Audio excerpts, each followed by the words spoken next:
السلام علیکم ورحمۃ اللہ وبرکاتہ۔ رمی میں کسی کو وکیل بنانا، رمی کی نیابت کسی کو سونپنا کیسا ہے؟ تو دیکھیے، اگر کوئی آدمی معذور ہو، یعنی پیر نہیں ہے، نابینا ہے، اپاہج ہے، یا اتنا وہ بوڑھا ہے کہ چل کر وہاں تک نہیں جا سکتا، یا جوان آدمی ہے لیکن بیمار ہو گیا، اس قدر بیماری ہے کہ اب وہ رمی کرنے جمرات تک نہیں جا سکتا، اور ایسے ہی اس کو ویل چیئر پر لے جانے والا بھی کوئی نہیں ہے، یا میٹرو سے وہ جا سکتا ہے لیکن میٹرو کی جو سیڑھیاں ہیں ان کو چل نہیں سکتا، اور کوئی لے جانے والا بھی نہیں ہے ویل چیئر وغیرہ سے، یا کسی بھی طرح اس کو میٹرو تک پہنچائے اور وہاں سے آگے اتر کر اس کو لے جائے، اس طرح کوئی ویل چیئر وغیرہ والا بھی اس کو نہیں مل رہا ہے، تو ایسے معذور مرد یا عورت کو اپنی طرف سے کسی کو تینوں دن رمی کرنے کے لیے وکیل بنانا جائز ہے، بغیر اس طرح کی مجبوری کے صرف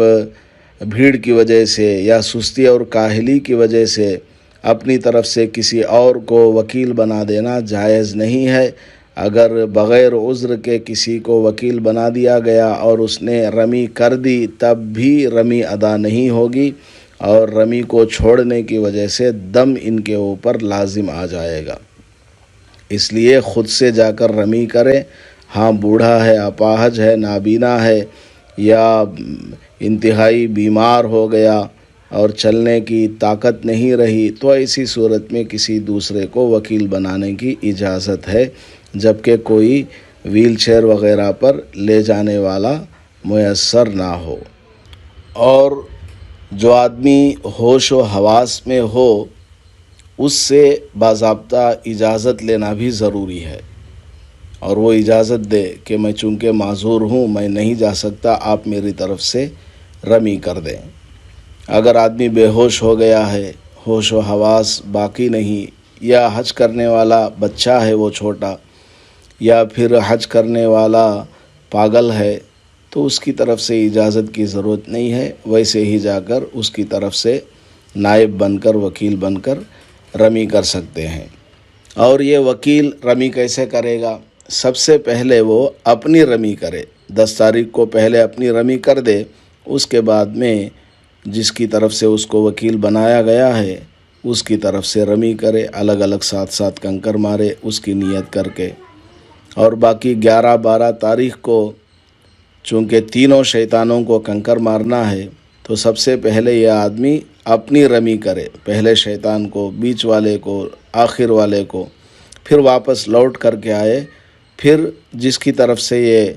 وکیل بنا ہے، نائب بنا ہے، اس کی طرف سے پہلے چھوٹے شیطان کو، پھر بیچ والے کو، پھر آخر والے کو مارے۔ یہ ترتیب ہونی چاہیے۔ اگر کوئی پہلے شیطان پر، چھوٹے شیطان پر کھڑے ہو کر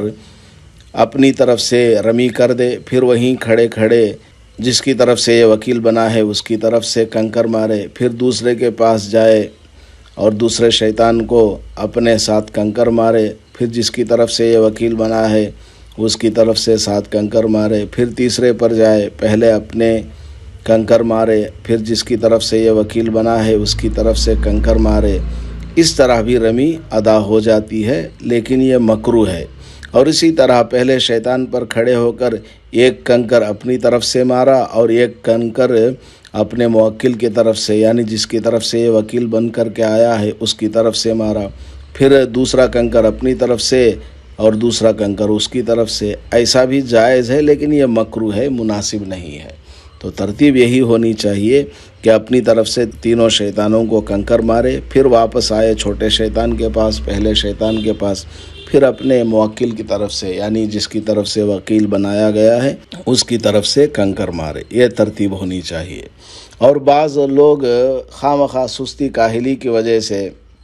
یا بھیڑ کی وجہ سے گھبرا کر کے رمی کرنے نہیں جاتے، اس طرح نہیں ہوگا، خود سے جانا ہوگا۔ اگر دن میں جانا ممکن نہ ہوا تو رات میں چلے جائے، بھیڑ کم ہوگی اور موسم بھی ٹھنڈا ہوگا، کوئی گھبرانے کی بات نہیں ہے۔ کئی منزلوں میں جمرات ہے، جس منزل میں چاہے آپ جا سکتے ہیں، پولیس کا پورا نظم رہتا ہے، پورے راستے میں آپ کو انشاءاللہ کوئی تکلیف نہیں آئے گی۔ عورتیں بھی خواہ گھبرا کر کے رمی کرنے نہیں جاتی ہیں، حالانکہ ان کو جانا چاہیے۔ رمی کرنا بہت بڑی عبادت ہے اور واجب ہے، اور رمی کرنے سے بہت سارے فضائل حاصل ہوتے ہیں، شیطان کے اثرات سے آدمی بچ جاتا ہے۔ اس لیے خواہ کسی کو وکیل نہ بنائیں اور اپنا حج خراب نہ کریں، ورنہ آپ کے اوپر دم لازم آ جائے گا۔